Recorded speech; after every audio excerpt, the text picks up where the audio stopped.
আমরা সবাই জানি যে 2015 সালে বিগত ফ্যাসিবাদী সরকারের সময় স্থানীয় সরকার নির্বাচনে দলীয় প্রতীকে অংশগ্রহণের সিদ্ধান্ত হয় এবং সে অনুযায়ী আইন সংশোধন করা হয়। এবার আমাদের সংস্কার কমিশনগুলোর পক্ষ থেকে বিশেষ করে নির্বাচন ব্যবস্থা সংস্কার কমিশন এবং স্থানীয় সরকার সংস্কার কমিশন দলীয় প্রতীক বাদ দেওয়ার সুপারিশ করেছিল।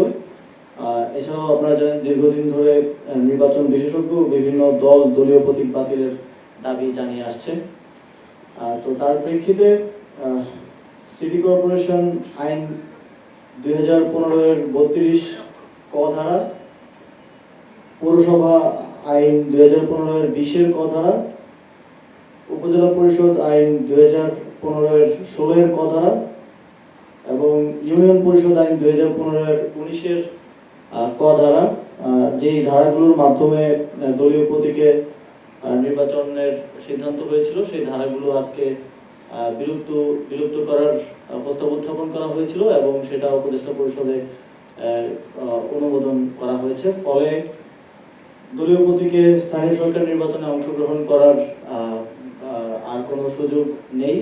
এখন থেকে ইন্ডিভিজুয়াল প্রতীকে স্থানীয় সরকার নির্বাচনগুলো হবে এবং প্রত্যেকটি ক্ষেত্রেই হবে, সেটা সিটি কর্পোরেশন, পৌরসভা,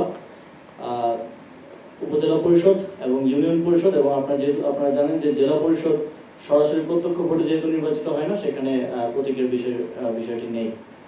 তো এক্ষেত্রে আমরা দেখেছি যে বিগত সময়ে এই যে সরকারি দলের মার্কা পাওয়ার যে একটা বিশেষ সুবিধা কিংবা এই দলীয় প্রতীক বা এই জিনিসটাকে কেন্দ্র করে অনেক হানাহানি স্থানীয় সরকার নির্বাচনকে কেন্দ্র করা হয়েছে এবং অনেক জায়গায় মার্কার ভোটে অনেকে জিতে এসেছে কিংবা গায়ের জোরে জিতে এসেছে। এখন আমরা প্রত্যাশা করছি যে এর মাধ্যমে স্থানীয় সরকারে আমাদের একটা ইতিবাচক পরিবর্তন আসবে এবং স্থানীয় সরকার নির্বাচন যখনই হোক যোগ্য প্রার্থীরা তাদের নিজেদের মেরিটের মাধ্যমে জিতে আসতে পারবে।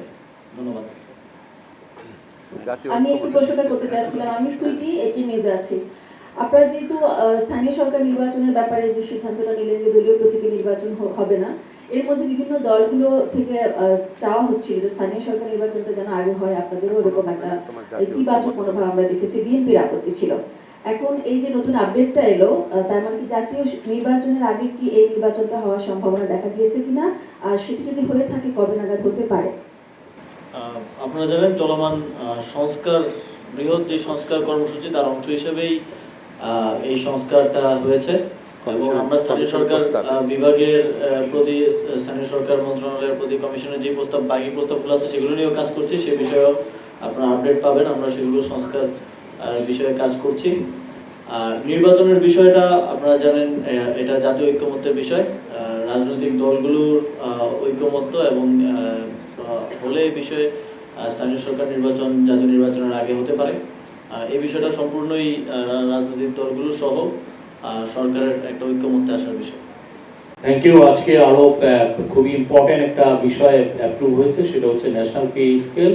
আপনারা জানেন সরকারের সরকারি, আধা সরকারি এবং অটোনোমাস বডির যারা কর্মচারী আছেন তাদের পে স্কেল 2015 সালে হয়েছিল। এটার পরে 10 বছর পরে নতুন পে স্কেল হলো। এর মধ্যে আপনি জানেন যে গত সরকারের সময় ইনফ্লেশন ডাবল জিডি ক্রস করেছিল। আমরা যদিও এটাকে গত মাসে 8% নিয়ে এসেছি, কিন্তু ইনফ্লেশন কারণে যেই বেতনের যে অ্যাডজাস্টমেন্ট সেটা এখনো ঠিক মতো হয়নি। সেই জন্য গভর্নমেন্ট মনে করেছে যে একটা পে স্কেল হওয়া উচিত এবং এই পে স্কেলটা নেতৃত্ব করবেন ডক্টর জাকির আহমেদ খান। উনি ফর্মার ফিনান্স সেক্রেটারি ছিলেন আর এদের 6 মাস এনাদের কর্ম সময়। আর আজকে আরেকটা বিষয় সেটা হচ্ছে যে আপনারা জানেন যে গোপালগঞ্জের বিষয়ে একটা সেক্রেটারিয়াল স্বরাষ্ট্র সেক্রেটারি নেতৃত্বে একটা কমিটি হয়েছিল। এখন যেটা হচ্ছে যে একটা কমিশন হচ্ছে, এই কমিশনকে ইনকোয়ারি কমিশন, এটা বিচার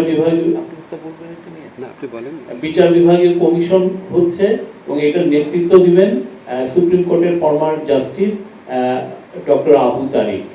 উনি এটাকে নেতৃত্ব দেবেন। এটা 6 সদস্য বিশিষ্ট কমিটি। এরা গোপালগঞ্জের এই যে ভায়োলেন্সটা হলো, এখানে হতাহত এবং এটার কারণ অনুসন্ধান করা এই পুরো জিনিসগুলো তারা 3 সপ্তাহের মধ্যে এই এই ইনকোয়ারিটা করবেন। Thank you. আসসালামু আলাইকুম। প্রথমে আমরা বলি, আজকে আমাদের যে উপদেষ্টা পরিষদের মিটিং ছিল, এখানে আমরা উত্তরাতে মাইলস্টোন স্কুলে যে মর্মান্তিক বিমান দুর্ঘটনা ঘটেছে, সেখানে আমাদের যে কোমলমতি সন্তানরা মারা গেছেন, যারা আহত হয়েছেন, তাদের জন্য আমরা 1 মিনিটের নীরবতা পালন করেছি, একটা শোক প্রস্তাব গ্রহণ করেছি, ওখানে আমরা দোয়া করেছি। কিছু সিদ্ধান্ত নিয়েছি আপনাদের জানাচ্ছি।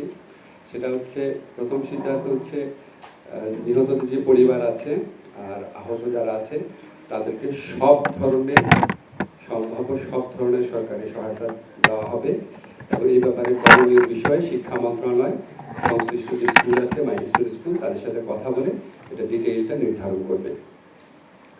সেকেন্ড, আমরা যে সিদ্ধান্তটা নিয়েছি সেটা হচ্ছে যে আমরা আগামীকাল সকল ধর্মীয় প্রতিষ্ঠানে আমরা যারা নিহতরা আছেন, আমাদের যে কোমলমতি সন্তানরা প্রাণ হারিয়েছেন, যারা আহত আছেন, তাদের জন্য সকল ধর্মীয় প্রতিষ্ঠানে আগামীকাল দোয়া করা হবে। থার্ড যে সিদ্ধান্তটা নিয়েছি আমরা, সেটা হচ্ছে, আপনারা জানেন যে এই মর্মান্তিক বিমান দুর্ঘটনাকালে 2 জন শিক্ষিকা তারা অসামান্য আত্মত্যাগের পরিচয় দিয়ে স্কুলের সন্তানদেরকে রক্ষা করার চেষ্টা করেছেন। ওনাদেরকে উপযুক্ত রাষ্ট্রীয় সম্মাননা প্রদান করা হবে। এক্স্যাক্টলি কি করা হবে সেটা আমরা খুব দ্রুত সিদ্ধান্ত নিব। এটা হচ্ছে উত্তরার ঘটনার মর্মান্তিক বিমান দুর্ঘটনার প্রেক্ষিতে সিদ্ধান্ত। আইনগত একটা অত্যন্ত গুরুত্বপূর্ণ পরিবর্তন করা হয়েছে। আপনারা জানেন, ইতিপূর্বে আমরা সিপিসি বা দেওয়ানি কার্যবিধির পরিবর্তন করেছিলাম, সংশোধনী করেছিলাম। আজকে আমরা সিআরপিসি বা ফৌজদারি কার্যবিধির সংশোধন করেছি, অ্যামেন্ডমেন্ট করেছি। এখানে খুব ইম্পর্টেন্ট কিছু অ্যামেন্ডমেন্ট করা হয়েছে।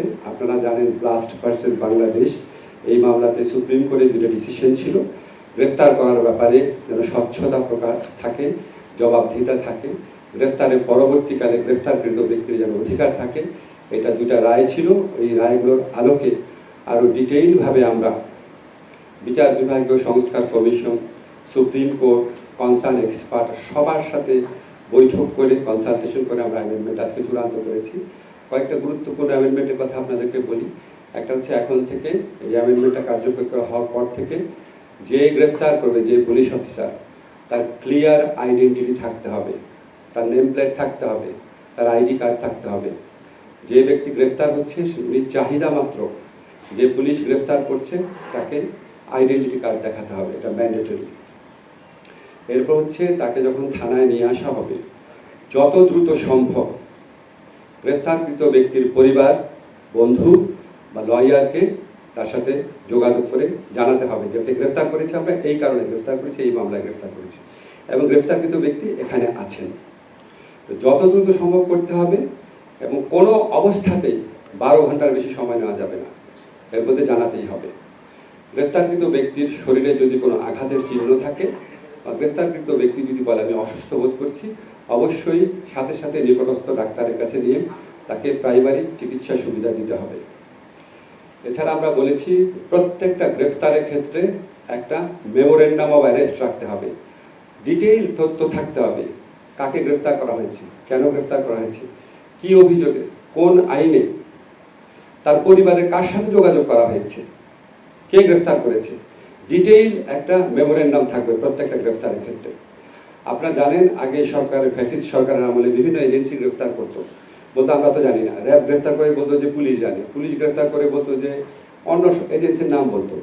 তা আমরা আইনে বলেছি, যেই সংস্থায় গ্রেফতার করুক, তাদের কনসার্ন অফিসে গ্রেফতারকৃত ব্যক্তি কেন গ্রেফতার করেছে, কোন আইনে গ্রেফতার করেছে, 12 ঘন্টার মধ্যে কার সাথে যোগাযোগ করেছে, সমস্ত তথ্য সেখানে থাকতে হবে।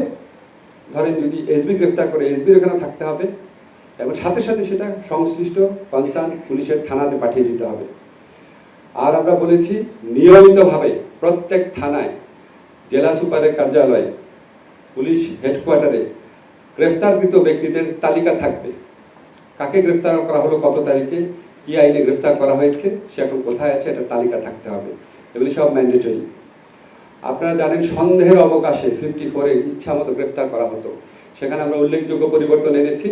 আমরা বলেছি যে আপনি যদি সন্দেহের অভিযোগে গ্রেফতার করেন, আপনাকে, পুলিশকে যে গ্রেফতার করবে তাকে নিশ্চিত হতে হবে যে আমি এই লোকটাকে গ্রেফতার করেছি, আমার সামনে অপরাধটা ঘটেছে এবং আমার বিশ্বাস করার কারণ আছে যে উনি অপরাধটা ঘটিয়েছেন, এবং সেটা তাকে লিখিতভাবে এক্সপ্লেইন করতে হবে কেন সে 54-এ গ্রেফতার করলো, এবং এখানে ক্যাটাগরিক্যালি বলতে হবে কেন তার মনে হলো যে এই লোকটাই অপরাধটা করেছে। সেটা হচ্ছে কগনিজেবল অফেন্সের ক্ষেত্রে। নন কগনিজেবল অফেন্স বা আরেকটু লেসার অপরাধ, 7 বছরের নিচে যে অপরাধ, সেখানে এটা তো করতে হবেই, প্লাস একই সাথে তাকে সন্তুষ্ট হতে হবে যে আমি যদি গ্রেফতার না করি লোকটা পালিয়ে যেতে পারি। এই দুইটা কন্ডিশন ফুলফিল হলে 54-এর আন্ডারে গ্রেফতার করতে পারবে। তারপর আমরা যে আইন করেছি সেখানে আপনার অনলাইন বেল বন্ড সাবমিশনের বিধান আছে, তারপর ডিজিটালি সামন দেওয়া যাবে, ডিজিটালি ওয়ারেন্ট দেওয়া যাবে এডিশনাল মেজার্স হিসাবে। এছাড়া আমরা বিচারিক যে তদারকি যে কোনো গ্রেফতারের ক্ষেত্রে সেটা আরও স্ট্রং করেছি। আমরা মনে করি ইনশাআল্লাহ এই আইন যদি সঠিকভাবে প্রতিপালন করা যায় তাহলে ইচ্ছা মতো যে গ্রেফতার, মানুষকে হয়রানি, গ্রেফতার করে অস্বীকার করা, মানুষকে গুম করা, সেগুলি বন্ধের ক্ষেত্রে এটা একটা বিরাট যুগান্তকারী ভূমিকা রাখবে। এটুকু আমার বক্তব্য। আইনগত যে পরিবর্তনটা হয়েছে, আমি আসিফের কথার সাথে আরেকটা কথা অ্যাড করি। আমাদের কিন্তু যুগের পর যুগ যাবৎ স্থানীয় সরকার নির্বাচন কিন্তু দলীয় মার্কাতে হতো না, হ্যাঁ, ব্যক্তিগতভাবে প্রতিদ্বন্দ্বিতা হতো। বিগত সরকারের আমলে স্থানীয় সরকার প্রতিষ্ঠানগুলোকে দলীয়করণ করার জন্য ভুয়া নির্বাচনের মাধ্যমে দলীয়করণ করার পদক্ষেপ হিসাবে আইনগত পরিবর্তনটা করা হয়েছিল। আমরা আগের অবস্থায় ফিরে যাচ্ছি, এখন থেকে দলীয় প্রতীকে কোনো স্থানীয় নির্বাচন হবে না। আমি আইনগত আরেকটা গুরুত্বপূর্ণ পরিবর্তন হয়েছে। আমরা ILO দুটা ইম্পর্টেন্ট কনভেনশন আছে কর্মক্ষেত্রে হয়রানি এবং সহিংসতা রোধ করার জন্য, ওই দুটা কনভেনশনের স্টেট পার্টি হওয়ার বা পক্ষ হওয়ার সিদ্ধান্ত আজকে গ্রহণ করা হয়েছে। এটা করা হলে বিশেষ করে কর্মক্ষেত্রে নারীদের নিরাপত্তা অনেক বেশি বৃদ্ধি পাবে বলে আমরা বিশ্বাস করি। ধন্যবাদ। Thank you. আপনারা প্রশ্ন করতে পারেন। প্রশ্ন করার সময় আপনার নাম বলবেন এবং আপনার প্রতিষ্ঠানের নাম বলবেন। স্যার, আমার নাম হচ্ছে মোহন, আমি একাত্তর কাজ করি। আমার একটা বিষয় জানার যে আমরা আগে জানতাম যে আসামিকে গ্রেফতারের পর 24 ঘন্টার মধ্যে আদালতে তোলা হতো এবং সেটা অনেক ক্ষেত্রে আমরা দেখেছি যে প্রতিপালিত হয়নি। আপনারা নতুন করে আইনটি করছেন 12 ঘন্টার মধ্যে জানাতে হবে, খুবই প্রশংসনীয়, এবং পরিচয় প্রকাশ করতে হবে পুলিশের। এই আইনগুলো যদি তারা না মানে, অনেক ক্ষেত্রে যে 24 ঘন্টা মানা হতো না, যদি পুলিশ না মানে বা না মেনে এই কাজগুলো করে নিজেদের কাছে রেখে দেয়, 36-48 ঘন্টা পর প্রকাশ করে, সেই ক্ষেত্রে কি ব্যবস্থা নেওয়া হবে?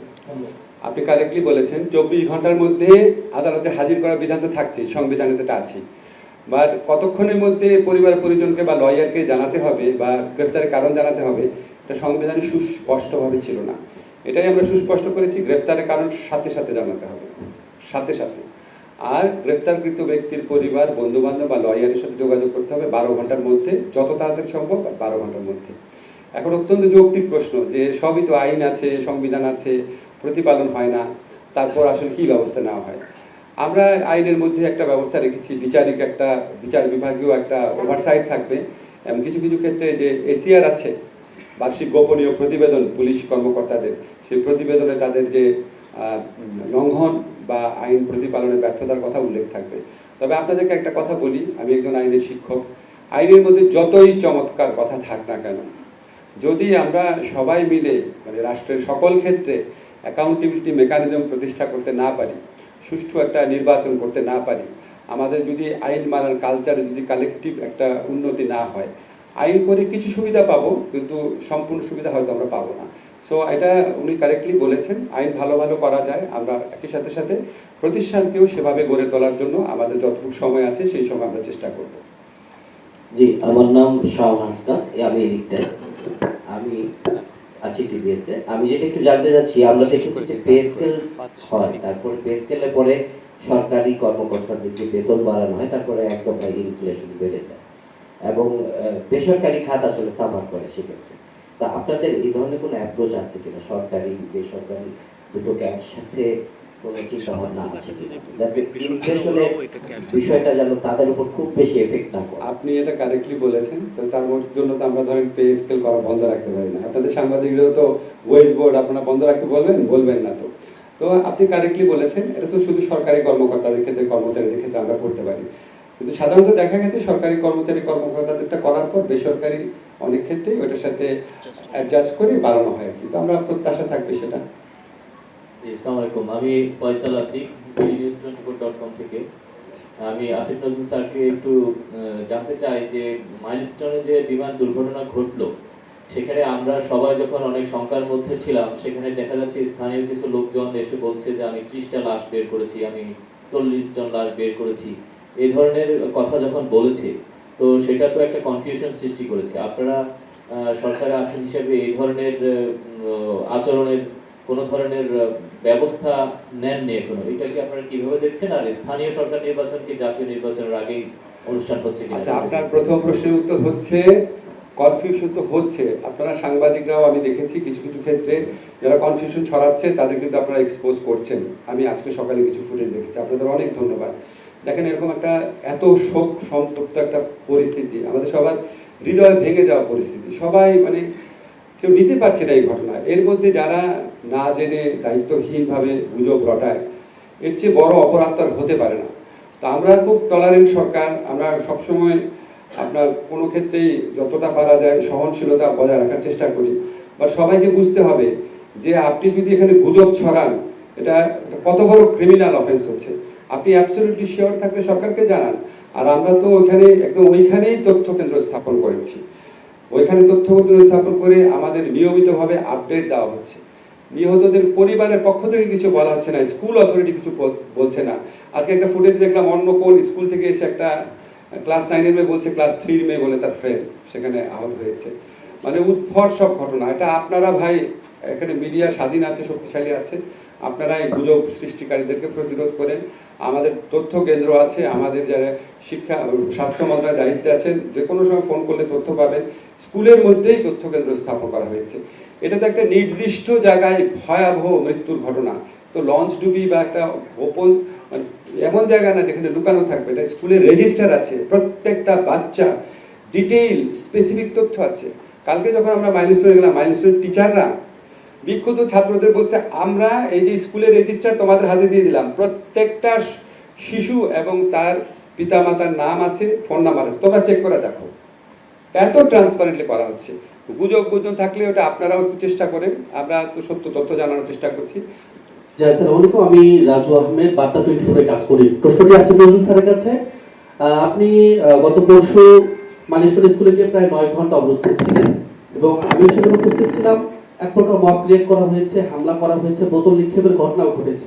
প্রশ্ন হচ্ছে, সরকার কি মব নিয়ন্ত্রণে এতটাই ব্যর্থ যে সরকারের উপদেষ্টা সেখানে অবরুদ্ধ এবং বিপুল সংখ্যক পুলিশ মোতায়েনের পরও আসলে 9 ঘন্টা সময় লাগলো আপনাদের নিয়ে আসতে? এই জায়গাটা আসলে কোথায়, বা ব্যর্থতার জায়গাটা কোথায়? শোনেন, ওইখানে মানুষজন ক্ষুব্ধ ছিল, এরকম একটা ঘটনা দেখার পর মানুষের মনে ক্ষোভ, অনেক প্রশ্ন থাকাই স্বাভাবিক। আমরা অবরুদ্ধ ছিলাম, এটা নিয়ে আমাদের কোনো রকম দুঃখ হতাশা কিছুই নেই। আমরা সর্বান্তকরণে চেয়েছি আমাদের ওখান থেকে চলে আসার ক্ষেত্রে কোনো রকম যেন শক্তি প্রয়োগ না হয়। এবং আপনি একটা জিনিস আপনাদের জানিয়ে রাখি, মাইলস্টোন স্কুলের যারা ছাত্র, তাদের কিন্তু আমাদের প্রতি কোনো ক্ষোভ ছিল না। আমরা যখন প্রথমবার বের হওয়ার চেষ্টা করেছি, মাইলস্টোন স্কুলে 2টা ছাত্র আমার সাথে গাড়িতে বসেছিল, স্যার আমরা থাকবো আপনাদের সাথে। So nice of them. Milestone স্কুলের ছাত্র, তারপর ওখানে যারা অভিভাবক ছিলেন, কর্মচারী কর্মকর্তা, ওনারা আমাদেরকে মানে সর্বতভাবে আমাদেরকে সহযোগিতা করেছেন। আর কিছু মানুষ উত্তেজিত থাকবে, কিছু মানুষের ক্ষোভ বেশি থাকবে, কিছু মানুষ আপনার ঠিক মতো ক্ষোভ প্রকাশ করবে না, এটা এরকম একটা ঘটনা ঘটতে পারে, এটা আমরা খুব বড় চোখে দেখছি না। আর একটা কোশ্চেন নিব। আসসালামু আলাইকুম। আমি আর লাস্ট সত্যি কাজ করি। আমরা দেখেছি আপনারা মাইলস্টোন স্কুলে গিয়ে দীর্ঘ সময় সেখানে থেকেছেন। আমরা সেখানে লক্ষ্য করেছি যে স্কুলটি ঠিক রানওয়ের কাছে, অনেকটা কাছাকাছি অবস্থিত, এবং প্লেনগুলো যখন অবতরণ করে, যে ভবনটাতে বিমান বিধ্বস্ত হয়েছে, আমরা ঠিক লক্ষ্য করেছি সেই ভবনটার উপর দিয়ে প্রত্যেকটি বিমান অবতরণ করে, এবং অবতরণের যে প্রস্তুতিগুলো সেখানে দেখা যায় যে পুরো সবকিছুই দেখা যাচ্ছে। এমন একটা জায়গায় স্কুলটা প্রতিষ্ঠিত হলো, সেই ব্যাপারে আপনারা কোনো জানতে পেরেছেন কিনা, বা এই ব্যাপারে কোনো উদ্যোগ নেবেন কিনা? ভাই, স্কুলটা কবে প্রতিষ্ঠিত হয়েছে, ঠিক না? এখন আপনি বলেন, আমরা যেভাবে অপরিকল্পিত নগরায়ন করেছি, এই অপরিকল্পিত নগরায়নে তো কোনো রকম পার্ট আমাদের, কোনো রকম দায় আমাদের এই অন্তর্বর্তীকালীন সরকারের নাই। এটা এর আগে পলিটিক্যাল গভর্নমেন্টগুলো করেছে। এবং ঢাকা শহরকে একটা মানে খুবই ঝুঁকিপূর্ণ শহরে পরিণত করা হয়েছে। আপনাকে একটা অনেস্টলি একটা কথা বলি, আমার মাঝে মাঝে মনে হয় যে এইরকম যেভাবে আমরা শহর গড়ে তুলেছি, সেখানে আমরা যত দুঃখ পাই, যত কষ্ট পাই, মানে বিমান দুর্ঘটনা না হোক, যে কোনো ধরনের দুর্ঘটনা তো ঘটেই চলেছে। এবং এটা তো একদিনে সিদ্ধান্ত নিয়ে করার কথা না। একটা শহরকে আপনার পুরা নগরায়নের পদ্ধতি চেঞ্জ করে ফেলার তো 5 থেকে 10 বছরের কাজ, পুরা জাতির ঐক্যমত হতে হবে। ওখান থেকে আপনি একটা স্কুল সরাবেন, আরো অনেক স্থাপনা আছে, এটা তো খুব সোজা কাজ না। এটা তো আমরা ভাবছি, কিন্তু এটা আমি মনে করি এটা যারা রাজনৈতিক সরকার থাকবে, তারা দীর্ঘ সময়ের জন্য ক্ষমতায় থাকে, তাদের এই ব্যাপারে মানে খুব সুদূর প্রসারী পদক্ষেপ নেওয়ার স্কোপ রয়েছে। Thank you.